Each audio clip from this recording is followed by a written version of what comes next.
like books. Books are great. Let's Guess go we'll read some books. Welcome to WeRead Boundaries by Dr. Henry Cloud and Dr. John Townsend. Say hi, Karen. Hi. No, say hi, Karen. Hi, Karen. Hola. Buenos dias vistas. When to say yes, how to say no, to take control of your life. Take All right. control. Phone warning. The manufacturer recommends that you don't throw your phone if that's what you're listening, whatever device you're listening to this on. Throw your listening device against the wall. Do not throw your listening device against the wall. We'll probably have to remind you with each new episode. This book is that kind of book. Yeah. If you've ever read or heard of Boundaries, this is a fantastic book. I'm sure it's preemptively saved our marriage. I'm sure of it. I didn't know you could preemptively save a marriage. Oh yeah, it just spared me from a lot of pain by inflicting it prematurely. Okay, so here we go. Boundaries. When to say yes, when to say no. Zondervan. Henry Lewis Cloud and John and Rebecca Townsend, whose training in Boundaries made a difference in our lives. I must be the parents. Aww. Contents. Stuff. About the publisher. What are boundaries? A day in the boundaryless life. Oh yeah, I remember this part. This is good. Well, this whole book is good. 6:00 a.m. It is too early and I go back to sleep. The alarm jangled. Bleary-eyed. What's it? 6 a.m.? Yes. Dawn of the third day. 72 hours remain? 24 hours remain. Oh, 24 hours remain on the third day. That's right. The alarm jangled. Bleary-eyed from too little sleep, Shari shut off the noisy intruder, turned on the bedside lamp, and sat up in bed. Looking blankly at the wall, she tried to get her bearings. Where am I? Whose house is this? Where was I last night? I've been possessed by Gwauld! Why am I dreading this day? Lord, didn't you promise me a life of joy? Then as the cobwebs left her mind, Shari remembered the reason for her dread. The 4:00 meeting with Todd's third grade teacher. The phone call returned to her memory. Shari, this is Gene Russell. I wonder if we could meet about Todd's performance and his behavior. Todd couldn't keep still and listen to his teachers. He didn't even listen to Shari and Walt. Todd was such a strong-willed child. Another interesting book. Good book. Interesting book. And she didn't want to quench his spirit. Wasn't that more important? Well, no time to worry about that. Shari said to herself, raising her 35-year-old body off the bed and padding to the shower. I've got enough troubles to keep me busy all day. Under the shower, Shari's mind moved out of first gear. She began mentally taking off the day's schedule. Todd, 9, and Amy, 6, would have been a handful even if she weren't a working mother. Let's see. Fix breakfast, tack 2 lunches, and finish sewing Amy's costume for the school play. That'll be a trick. Finish sewing the costume before the carpool picks her up at 7:45. Shari thought regretfully about last night. She'd planned to work on Amy's costume then, using her talents to make a special day for her little girl. Special day. But her mother had dropped over unexpectedly. Good manners dictate that she play hostess, and another evening was shot. The memories of her attempts to salvage the time weren't pretty. Trying to be diplomatic, Shari artfully told her mother, You can't imagine how much I enjoy your surprise visits, Mom, but I was wondering, would you mind if I sew Amy's costume while we talk? Shari cringed inwardly, correctly anticipating her mother's response. Shari, you know I'd be the last to intrude on your time with your family. Shari's mother, widowed for 12 years, had elevated her widowhood to the status of martyrdom. I mean, since your father died, it's been such an empty time. I still miss our family. How could I deprive you of that for yourself? I bet I'll find out how, Shari thought to herself. That's why I can't understand why you don't bring Walt and the children to see me much anymore. How could I be entertaining? I'm just a lonely old lady who gave her entire life to her children. Who would want to spend any time with me? Wow, this lady's a master. No, Mom, no. Shari quickly joined the emotional minuet she and her mom had been dancing for decades. That's not what I meant at all. I mean, it's so special having you over.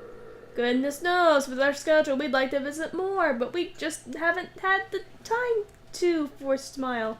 That's why I'm so glad you took the initiative. Lord, don't strike me dead for this little lie, she prayed silently. In fact, I could do the costume any old time, Shari said. Forgive me for this lie, too. Now, why don't I make us some coffee? Mother sighed. All right, if you insist, but I just hate to think I'm intruding. The visit lasted well into the night, of course. By the time her mother left, Shari felt absolutely crazy, but she justified it to herself. At least I've helped make her lonely day a little brighter. Then a pesky voice piped up. If you helped so much, why was she still talking about her loneliness when she left? Trying to ignore the thought, Shari went to bed. 6:45. A.M. 23 hours remaining? Shari returned to the present. No use crying over spilt time, I guess. She mumbled to herself as she struggled to close the zipper in the back of her black linen skirt and a long jacket. Her favorite suit had become, as many others had, too tight. Middle age spread so soon, she thought. This week I really have to go on a diet and start exercising. The next hour was, as usual, a disaster. The kids whined about getting out of bed, and Mal complained, can't you get the kids to the table on time? 7:45 a.m. 20, I don't know. Miraculously, the kids made it to their rides. Walt left for work in his car, and Shari went out and locked the front door after her. Taking a deep breath, she prayed silently, Lord, I am not looking forward to this day. Give me something to hope for. In her car on the freeway, she finished applying her makeup. Thank the Lord for traffic jams. 8:45 a.m. Dink, dink, dink, dink. Rushing into McAllister Enterprises, where she worked as a fashion consultant, Shari glanced at her watch. Only a few minutes late. Maybe by now her colleagues understood that being late was a way of life for her and did not expect her to be on time. No, it doesn't work that way. She was wrong. They'd started the weekly executive meeting without her. Shari tried to tiptoe in without being noticed, but every eye was on her as she struggled to her seat. Glancing around, she gave a fleeting smile and muttered something about that crazy traffic. 10:59. Oh, wait. That's wibbly-wobbly timey-wimey stuff. 11:59 a.m. The rest of Shari's morning proceeded fairly well. A talented fashion designer, Shari had an unerring eye for attractive clothing and was a valuable asset to McAllister. The only hitch came just before lunch. Her extension rang. Shari Phillips. Shari, thank goodness you're there. I don't know what I'd done if you hadn't been at lunch. There was no mistaking this voice. Shari had known Lois Thompson since grade school. A high-strung woman, Lois was always in crisis. Shari had always tried to make herself available to Lois, to be there for her. Quote unquote. But Lois never asked Shari how she was doing, and when Shari mentioned her struggles, Lois either changed the subject or had to leave. Shari genuinely loved Lois and was concerned about her problems, but Lois seemed more like a client than a friend. Shari resented the imbalance in their friendship. As always, Shari felt guilty when she thought about her anger at Lois. As a Christian, she knew the value of the Bible placed on loving and helping others. There I go again, she would say to herself, thinking of myself before others. Please, Lord, let me give to Lois freely and not be so self-centered. Shari asked, What's the matter, Lois? It's horrible, just horrible, Lois said. Em was sent home from school today, Tom was denied his promotion, and my car gave out on the freeway. This is what my life's like every day, Shari thought to herself, feeling the resentment rising. However, she merely said, Lois, you poor thing, how are you coping with all of this? Lois was happy to answer Shari's question in great detail. So much detail that Shari must have her lunch break consoling her friend. Well, she thought fast food's better than no food. Sitting at the drive-thru, waiting for her chicken burger, Shari thought about Lois. If all my listening, consoling, and advice had made any difference over the years, maybe it would be worth it. But Lois makes the same mistakes now that she made 20 years ago. Why do I do this to myself? 4:00 p.m. Shari's afternoon passed uneventfully. She was on the way out of the office to the teacher's meeting when her boss, Jeff Moreland, flagged her down. Glad I could help with you, Shari, he said. A successful figure at McAllister Enterprises, Jeff made things happen. Trouble was, Jeff often used other people to make things happen.